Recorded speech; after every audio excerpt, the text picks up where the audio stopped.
So hello friends, welcome back to my YouTube channel. આજે આપણે શરૂઆત કરીશું સ્વાધ્યાય 1.2 ની. સ્વાધ્યાય 1.2 શરૂ કરતા પહેલા આપણે પ્રમેય નંબર 1.2 ને સમજવું જરૂરી છે. તો પ્રમેય નંબર 1.2 આપણે પહેલા થોડું સમજી લઈએ. શું કીધું છે?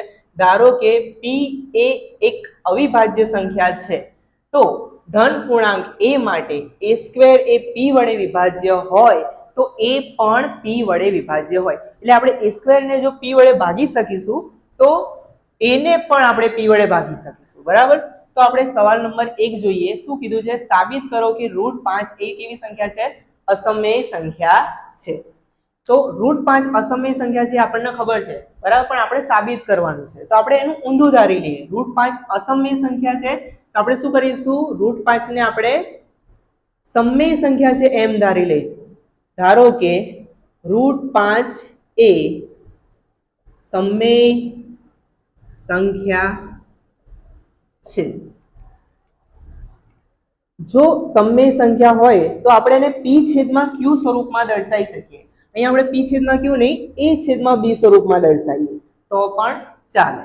હવે અહીંયા જ્યાં a અને b અવિભાજ્ય પૂર્ણાંકો છે. ઓકે, અવિભાજ્ય પૂર્ણાંક. અવિભાજ્ય એટલે કે જેમનો એક સિવાય કોઈ સામાન્ય અવયવ ન હોય, એટલે કે a અને b નો એક સિવાય કોઈ સામાન્ય અવયવ નહીં હોય.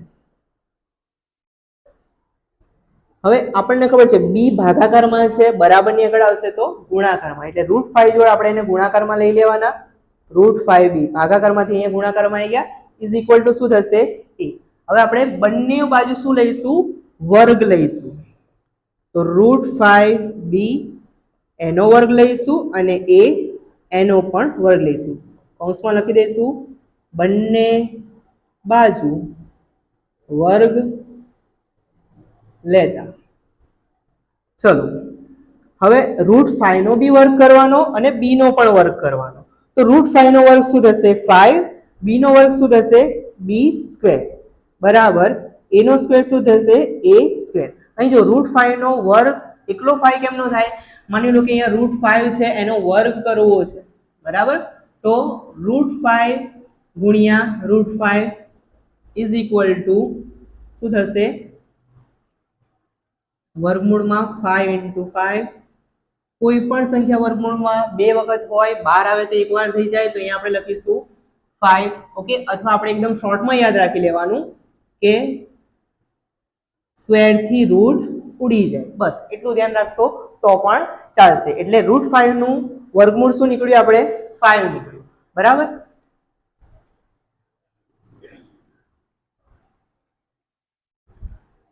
ચલો હવે આનો મિનિંગ શું થાય? b² is equal two a². હવે આ 5 છે, ગુણાકારમાં છે, પાછળ જાય તો ભાગાકારમાં આમ જતા રહે. આ ખાલી આપણે સમજણ માટે લખીએ છીએ. તો અહીંયા આગળ જુઓ શું કહેવાય કે a² એ 5 વડે વિભાજ્ય છે. નીચે ભાગાકારમાં છે એટલે a² શેના વડે વિભાજ્ય છે? 5 વડે વિભાજ્ય છે. એટલે આપણે અહીં લખીશું, અહીં a² એ 5 વડે વિભાજ્ય છે.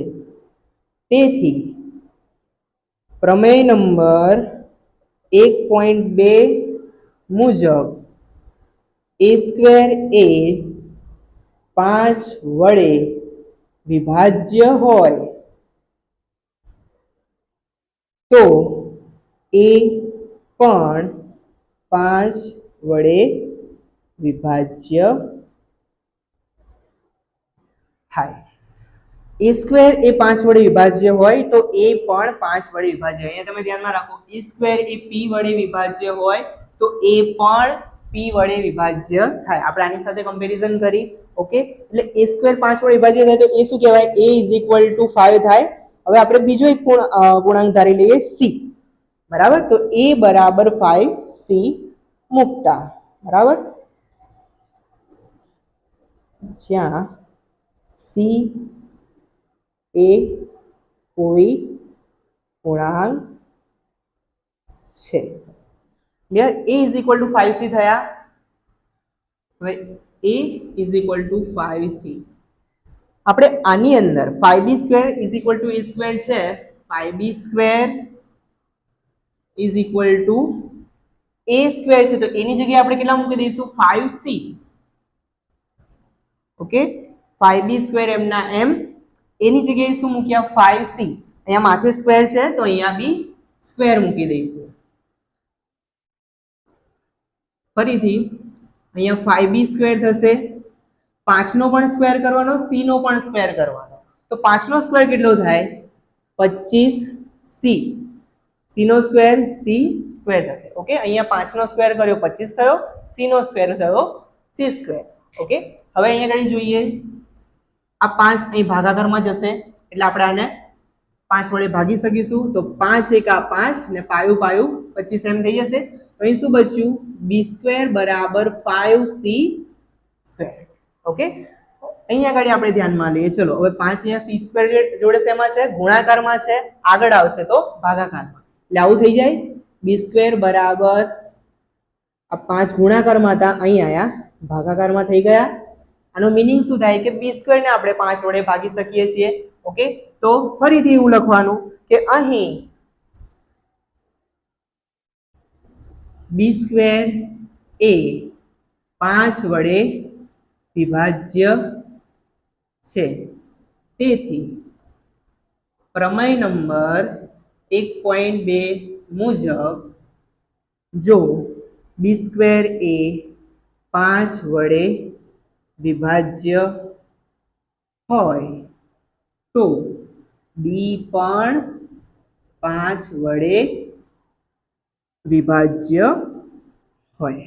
જો આ જ વસ્તુ છે, a² p વડે, એટલે કે અહીંયા આગળ b² 5 વડે વિભાજ્ય હોય તો a પણ p વડે, તો b પણ 5 વડે વિભાજ્ય હોય. ઓકે, હવે આના પછી આમાં શું થયું, અહીં a અને b એમ બંનેનો સામાન્ય અવયવ 5 છે. ઓકે, બંનેનો સામાન્ય અવયવ શું આવ્યો 5, પણ આપણે જ્યારે ધારણા કરી ત્યારે શું લખ્યું કે a અને b અવિભાજ્ય પૂર્ણાંકો છે, અને અવિભાજ્ય પૂર્ણાંકોની અંદર એક સિવાય કોઈ સામાન્ય અવયવ હોય નહીં. પણ અહીંયા તો સામાન્ય અવયવ શું આવી ગયો તમારે 5 આવી ગયો હે ને, તો લખવું પડે કે પરંતુ a અને b ને એક સિવાય કોઈ સામાન્ય અવયવ હોય નહીં. ઓકે, તેથી અહીં વિરોધાભાસ ઊભો થાય છે. આમ √5 એ સમમેય સંખ્યા નથી. તેથી √5 એ અસમમેય સંખ્યા છે. ઓકે, જો આપણે ધારણા ખોટી કરી હતી તો આપણો આન્સર પણ કેવો આવ્યો ખોટો, વિરુદ્ધ આન્સર આવ્યો આપણો એમ. બરાબર, કેમ કે √5 એ અસમય સંખ્યા છે ને આપણે ધાર્યું શું √5 એ સમય સંખ્યા છે. ઓકે, અને છેલ્લે આપણને શું મળ્યું કે ભાઈ √5 એ કેવી સંખ્યા છે અસમય સંખ્યા છે. ઓકે, હવે આપણે જોઈએ સમ નંબર 2. સમ નંબર 2 માં શું કહ્યું છે, સાબિત કરો કે 3 + 2√5 એ અસમય સંખ્યા છે. તો આપણે અહીંયા આગળ પણ યુઝ કરીશું 3 + 2√5 ને અસમય છે એમ સાબિત કરવાનું છે. તો આપણે 3 + 2√5 એ સમમેય છે એવું ધારી લઈશું આપણે. ઓકે, ધારો કે 3 + 2√5 એ કેવી સંખ્યા છે સમમેય સંખ્યા છે, અને સમમેય સંખ્યા હોય તો આપણે એને a/b સ્વરૂપમાં લખી શકીએ. તો 3 + 2√5 બરાબર a/1b થાય, જ્યાં ગાડી a અને b અવિભાજ્ય પૂર્ણાંકો.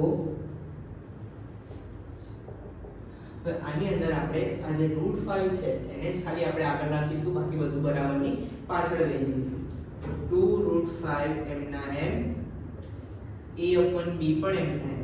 હવે આ 3 છે બરાબરની આગળ પ્લસમાં છે, પાછળ જશે તો માઈનસ થઈ જશે. આના છેદમાં કંઈ ના હોય તો શું હોય? 1 હોય. તો અહીં લખીશું 2√5 ઇઝ ઇક્વલ ટુ a નો 1 જોડે ગુણાકાર શું થાય? a. 3 નો b જોડે ગુણાકાર શું થશે? 3b. અને b નો 1 જોડે ગુણાકાર થશે b. તો √5 is equal two a minus 3b upon, હવે બે √5 જોડે ગુણાકારમાં છે, પાછળ જાય તો ભાગાકારમાં થઈ જાય. ઓકે, તો અહીંયા આગળ આપણને √5 ઇઝ ઇક્વલ ટુ શું મળ્યું? a માઈનસ 3b અપોન 2 મળ્યું. તો અહીંયા આગળ જોઈએ આ જમણી બાજુ a minus 3b upon 2, sorry b લખવાનો રહી ગયો, 2b માં a અને b પૂર્ણાંકો છે, તેથી a minus 3b upon 2b એ સમમેય સંખ્યા થાય. ઓકે, a અને b કોઈ પૂર્ણાંકો છે, તો આપણે અહીંયા a ની અને b ની જગ્યાએ આપણે કોઈ પૂર્ણાંકની વેલ્યુ મૂકીએ તો આ સંખ્યા તમને કેવી મળશે? સમમેય સંખ્યા p છેદમાં q સ્વરૂપમાં તમને મળી જશે. માટે આ જો સમમેય હોય, આ બરાબરની પાછળ છે, આ જો સમમેય હોય તો સેમ આ √5 પણ કેવી થાય? સમમેય થાય. ઓકે, તો અહીંયા ઘડી a minus 3b upon 2b એ સમમેય છે, માટે √5 પણ સમમેય થાય. પરંતુ √5 તો કેવી છે? અસમમેય સંખ્યા છે, પરંતુ √5 એ અસમમેય સંખ્યા છે. તેથી અહીં વિરોધાભાસ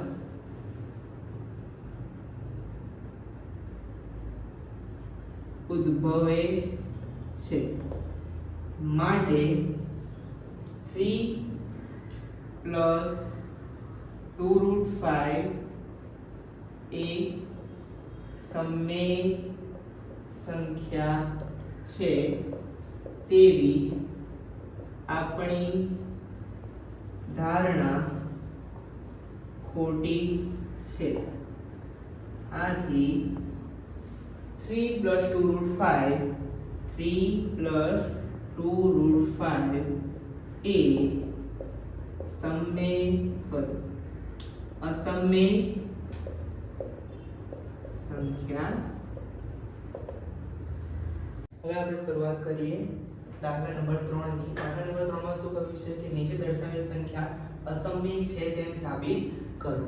કે આ જે સંખ્યા દર્શાવી છે અસમમેય છે. ઓકે, તો અહીંયા 1/√2 એ અસમમેય છે એવું આપણે સાબિત કરવાનું છે. તો આપણે આનો ઊંધો ધારીશું. ધારો કે 1/√2 એ સમમેય સંખ્યા છે. હવે સમમેય સંખ્યા હોય તો આપણે એને a છેદમાં b સ્વરૂપમાં દર્શાવી શકીએ. ત્યાં 1/√2 ઇઝ ઇક્વલ ટુ a/b, જ્યાં a અને b અવિભાજ્ય પૂર્ણાંકો છે. ઓકે, તો a અને b અહીંયા અવિભાજ્ય પૂર્ણાંકો છે. અહીંયા જોઈએ b આમ આગળ આવે એટલે ઉપર આવતા રહે એક જોડે ગુણાકારમાં, તો અહીંયા b થઈ જશે ઇઝ ઇક્વલ ટુ આ √2 પાછળ જાય તો અહીંયા a જોડે જતા રહે √2a. ચોકડી ગુણાકાર થઈ ગયો, 1 નો b જોડે અહીંયા 1b થઈ ગયો, અહીંયા √2 નો a જોડે ગુણાકાર √2a થઈ ગયા. તો b બરાબર √2a મળ્યા આપણને. હવે આપણે શું કરીશું? બંને બાજુ વર્ગ લઈશું.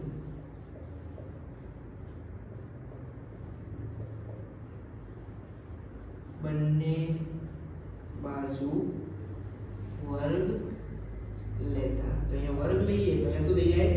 b નો સ્ક્વેર ઇઝ ઇક્વલ ટુ √2 નો સ્ક્વેર કેટલો થશે એકલા 2 થઈ જશે કેમ કે સ્ક્વેર થી રૂટ ઉડી જાય હવે a નો પણ સ્ક્વેર એટલે અહીંયા શું થશે 2a સ્ક્વેર તો આનો મીનિંગ શું થાય અહીંયા 2 અહીંયા આગળ ગુણાકારમાં છે અહીંયા આગળ આવશે તો ભાગાકારમાં એટલે આપણે b સ્ક્વેર ને 2 વડે ભાગી શકીશું માટે અહીં b સ્ક્વેર એ 2 વડે વિભાજ્ય છે તેથી આપણો પ્રમેય હતો પ્રમેય નંબર 1.2 મુજબ b સ્ક્વેર એ 2 વડે વિભાજ્ય હોય તો b પણ 2 વડે વિભાજ્ય જો b સ્ક્વેર એ 2 વડે વિભાજ્ય હોય તો b પણ 2 વડે વિભાજ્ય થાય ઓકે હવે આપણે આગળ જોઈશું હવે b બરાબર 2c મૂકતા જ્યાં c પૂર્ણાંક b ની જગ્યાએ આપણે શું મૂકી દઈશું 2c મૂકી દઈશું અહીંયા b ની જગ્યાએ આપણે 2c મૂકીએ ઓકે b ની જગ્યાએ મૂકીએ 2c એનો કરી દઈએ સ્ક્વેર ઇઝ ઇક્વલ ટુ અહીંયા થશે 2a નો સ્ક્વેર માટે 2 નો સ્ક્વેર કેટલો થશે 4c સ્ક્વેર બરાબર 2a સ્ક્વેર અહીંયા ગાડી 2 કા 2 2 દુ 4 બંનેને 2 2 વડે ભાગી શકીએ તો અહીંયા ગાડી 2 વડે ભાગીએ તો એ કેટલા આવશે 2c સ્ક્વેર બરાબર a સ્ક્વેર ઓકે બંને બાજુ 2 વડે ભાગતા હવે અહીંયા જોઈએ આ 2 અહીં જશે એટલે a સ્ક્વેર ના ભાગાકારમાં જતા રહેશે ઓકે તો અહીંયા 2 એ a સ્ક્વેર માં ભાગાકારમાં જતા રહેશે એટલે આ જે a સ્ક્વેર છે એ 2 વડે વિભાજ્ય ગણાશે અહીં a સ્ક્વેર એ 2 વડે વિભાજ્ય છે હવે પ્રમેય નંબર 1.2 મુજબ જો a સ્ક્વેર એ 2 વડે વિભાજ્ય હોય તો a પણ 2 વડે વિભાજ્ય જો આપણે a સ્ક્વેર ને 2 વડે ભાગી શકીએ તો a ને પણ આપણે 2 વડે ભાગી શકીએ આમ અહીં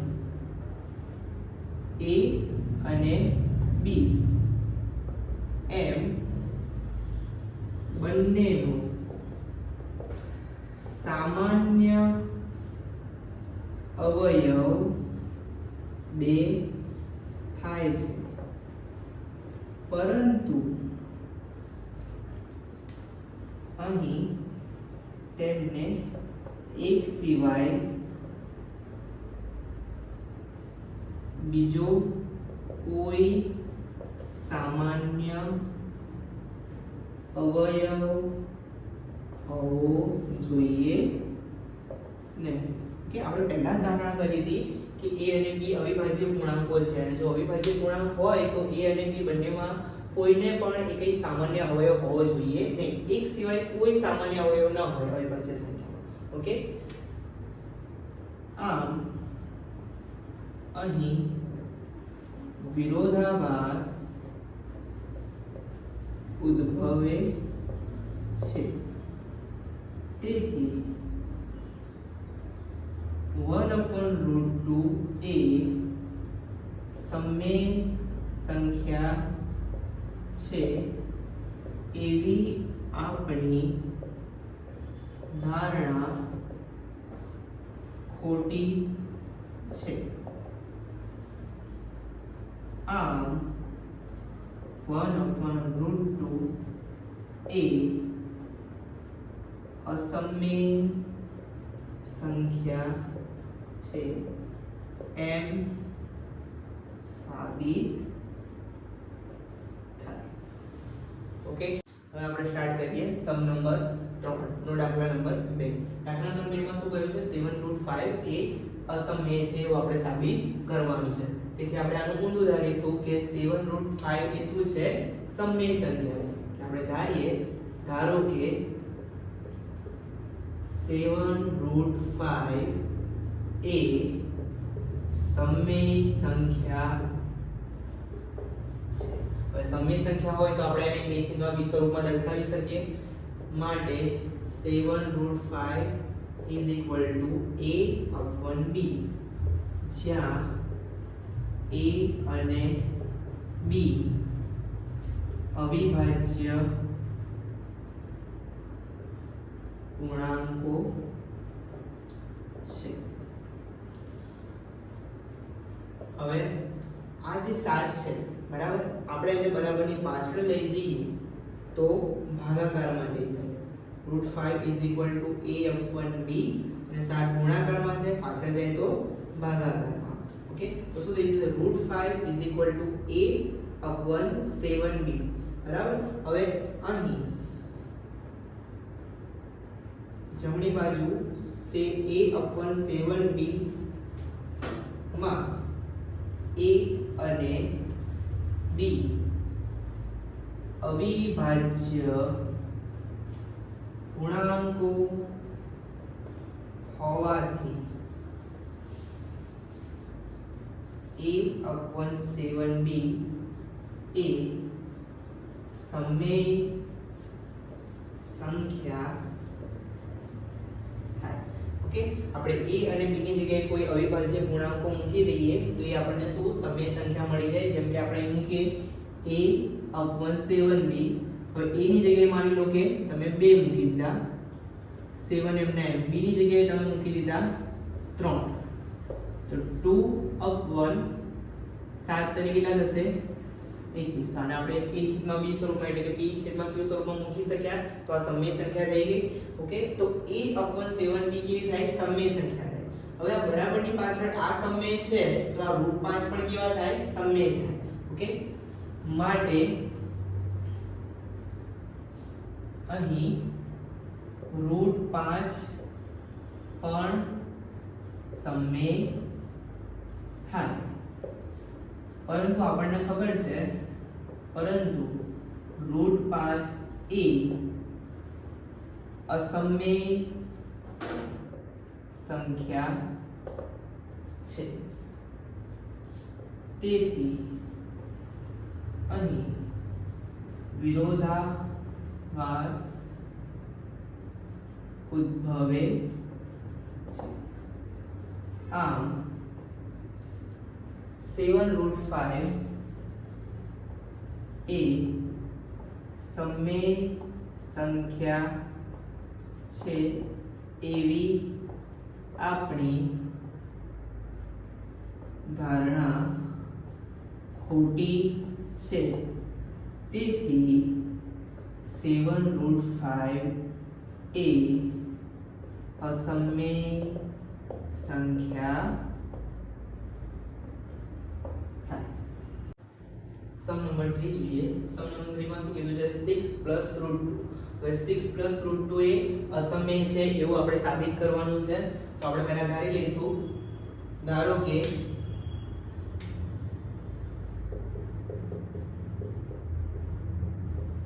6 + √2 એ સમય સંખ્યા છે. ઓકે, 6 + √2 એ સમય સંખ્યા છે આપણે એવું ધાર્યું એટલે આપણે એને a છેદમાં b સ્વરૂપમાં દર્શાવી શકીએ.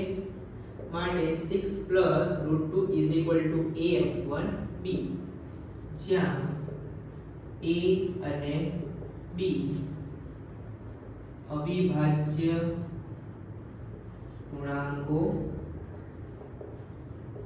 છે. ચલો, તો હવે આપણે અહીંયા √2 એમના એમ રાખીએ, a પણ એમના એમ રાખીએ, b પણ એમના એમ રાખીએ. આ +6 છે, પાછળ જશે તો -6 થઈ જશે. હવે આના છેદમાં કંઈ ન હોય તો શું હોય 1 હોય ચોકડી ગુણાકાર કરી લઈએ √2 a નો વજોડ ગુણાકાર શું થાય a 6 નો b જોડે ગુણાકાર શું થશે 6b પહેલા આનો ગુણાકાર a નો 1 જોડે ગુણાકાર a 6 નો b જોડે ગુણાકાર 6 b તો 6b થશે છેદમાં આ બંનેનો ગુણાકાર b અને 1 નો ગુણાકાર શું થશે b થશે ઓકે તો અહીંયા આપણી જમણી બાજુ મળી a 6b b અહીં a અને b અવિભાજ્ય પૂર્ણાંક હોવાથી a 6b b એ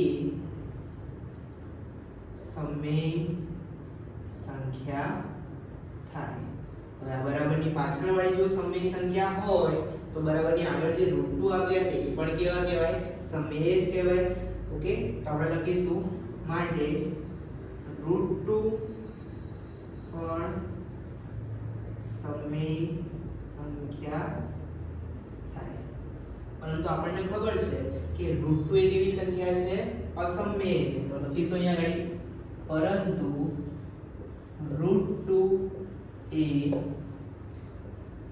અસમય સંખ્યા છે તેથી અહીં વિરોધાભાસ ઉદ્ભવે છે ઓકે અહીંયા આગળ શું થાય છે વિરોધાભાસ ઉદ્ભવે છે આથી 6 +√2 એ સમય સંખ્યા છે એવી આપણી ધારણા ખોટી છે આમ